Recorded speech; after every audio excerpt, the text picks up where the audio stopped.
Eastern Conference semifinals, Game 1, Donovan Mitchell and the Cavs hosting the Pacers. And as good as the Cavs were this season, they were 1-3 against the Pacers in the regular season. Darius Garland, you see him on the sidelines with a toe.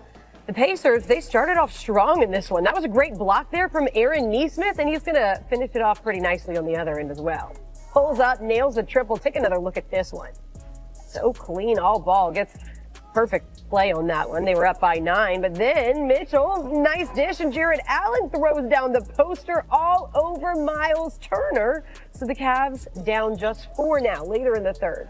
Pacers up 9. Nesmith, catch and shoot. 3 is good. They go up by 12. It's their largest lead of the game. But Donovan Mitchell and the Cavs, they wake up. 4 minutes left. Mitchell, emphatic slam. Cavs only down by 1, and next possession, more coming. Not Mitchell this time. He misses, but Evan Mobley there. Cleanup duty. Puts it up and in. Cavs take the first lead of the game since early in the first quarter, up by 1. A minute later, they're up by 2. Mitchell trying to get a few more. He had 12 points in the third quarter alone. The Cavs take a 4-point lead. Then final seconds of the third. Pump fake 3 for Miles Turner. The Pacers up by 2, entering the fourth. So back and forth we go. 8 minutes left in the game. Cavs down 2. Mitchell drives inside, scoops it in off the glass. The game is tied at 101 apiece. A minute later, Pacers down by 1. Tyrese Halliburton working. Step back 3 is good. They take a 2-point lead. The next Pacers possession, Andrew Nembhard. The sidestep deep 3. He's up by 5. Then 5 minutes left, same score. Donovan Mitchell trying to get him right back in it. High off the glass. He finished with 33, 8 straight game ones. He's had at least 30 points, passes MJ for the longest streak in playoff history. Next Pacers possession, Nembhard, another 3. He had a team-high 23 points, plus 5 of 6 from beyond the arc. Off the miss there, 3 minutes to go. Cavs were trying to make something happen, but Pascal Siakam finishes with 17 and 8. The Pacers go up 8, and then Halliburton, give me a little bit more. Steps through. He had 22 and 13. The Pacers win 121-112. Here's Halliburton. They don't lose a ton, so they're going to respond. And so we got to be prepared for that going into game 2. But I thought we did a great job of weathering the storm when, that Cavalanche was on its way. And thought we did a great job of weathering that. And, once that happened, I felt confident in our group. It's all right. This is nothing to freak out about. You know what I'm saying? Understanding that, it's a long game. They made a lot. They made some shots. And like I said, you got to come in and give them credit. To make shots on the road, game 1 set that tone. That's credit to them. But, never hang in your head. Don't trip. Pretty much been the message the whole time, and understanding that, hey, we found some things that we can, better at it, and we'll be better. Speaking of those things they could be better at, take a look at this. The game was set up beyond the 3-point line. Both teams, they took nearly 40 shots from beyond the arc, but it was much different results. The Pacers, they made 19, their second most in a playoff game in franchise history, while the Cavs made just 9, their fewest in any game this season. Let's break it down with Kendrick. Hey, Perk, this shouldn't come as much of a shock. I mean, the Pacers beat the Cavs 3 out of 4 in the regular season. They were one of the best teams in the NBA the last 4 months of the season.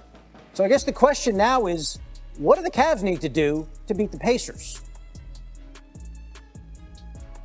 Well, one, they gotta trust themselves. And Kenny Atkinson was brought over, was hired because he said one thing in that meeting that caught the front office attention, that he was gonna unlock a different version of Evan Mobley.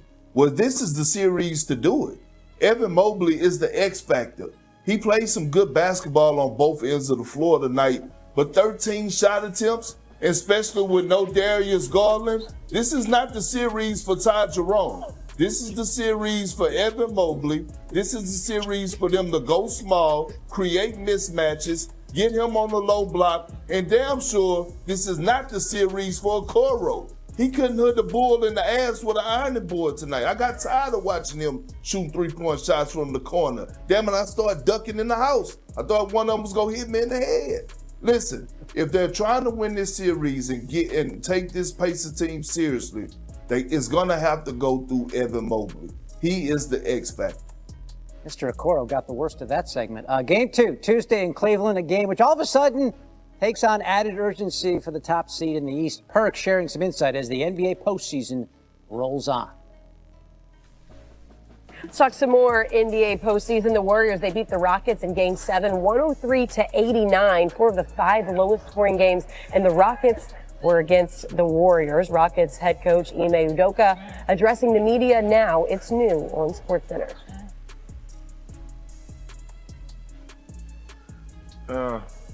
Missed shots, close range shots. I think 23 for 55 in the paint. A lot of really good looks there. Didn't get up that many threes, only 18 on the night, made 6 of them. So that's a low number for the threes that we had been generating. And then the zone that they ran got us a little stagnant. But when we did find the openings in the middle, missed the threes that would kick out or the close range shots. And so, as I said the other night, sometimes shots go in and it masks some things. And tonight stood out the other way. I know it's kind of hard to look at this immediately after the season ends, but how do you view this season as a whole? Some growth, some good, some bad. Obviously a poor ending. To play, one of our worst games in the playoffs in Game 7. We had a few bad ones early and kind of corrected ourselves from there in a lot of ways on both sides of the ball, and then to come out a little bit flat tonight. Obviously that's going to leave a sour taste in our mouth for sure, but you look at big picture, the growth that we made, we just said no moral victories and whatever. We could be much more consistent, but getting to the 2 seed and 50 whatever wins and the growth that guys have showed, kind of have a blueprint for where we want to be and the standard on a year-to-year basis. But all that doesn't really matter when you go out with a chance to move on, obviously, and advance. And like I said, kind of laying an egg in our last game.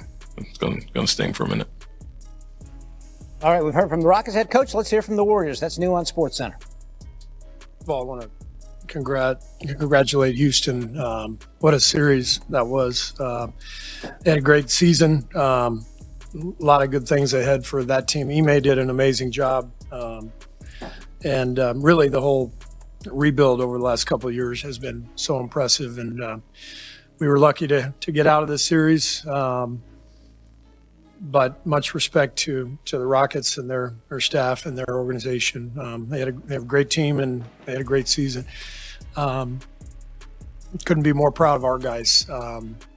That was an incredibly impressive display of resolve, discipline. The defense was fantastic. The ball security, kind of game plan discipline followed to a T, and then multiple guys stepping up. Buddy Hield, I don't know what to say. I mean, that was really incredible watching him light it up in that first half especially, and then down the stretch as well. But I can't say enough about our guys and what they were able to do in this series and to pull this thing out on the road in Game 7. Pretty impressive.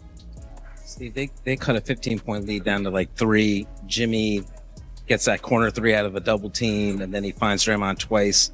And then it looks like maybe in the huddle between the 3rd and 4th, you guys make an adjustment to get Steph attacking the rim a little bit, and you got him free. What did you guys do there?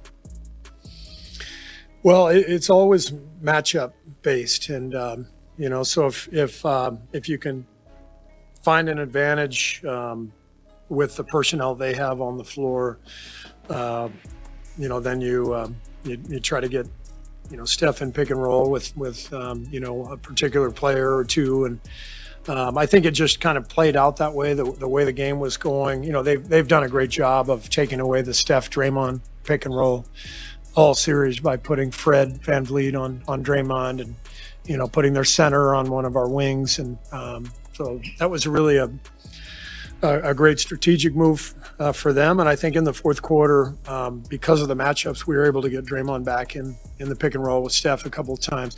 I thought Steph was brilliant tonight. I know he got off to a slow start shooting the ball, but the whole key to the game was taking care of the ball, and he managed the game beautifully. And it's just a matter of time before his shot goes in. But the reason we had the 11-point lead at half or whatever it was, 12, was because of the way. What's your favorite team? Comment below, and if you liked the video, please leave a like. This really helps the channel grow and brings you even more content. Oh, and if you're not subscribed yet, what are you waiting for? Click the subscribe button and activate the bell to receive all notifications. With each game, we notice that the NBA is getting more competitive every day, and all the teams are looking for reinforcements to win the championship.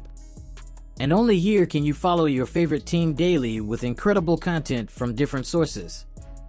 Here on the channel, there are new videos every day with analysis, curiosities, and the best moments in basketball. That's it for today, folks. Thanks for following along. The NBA doesn't stop, and neither do we. Until the next video. NBA, the passion that connects us.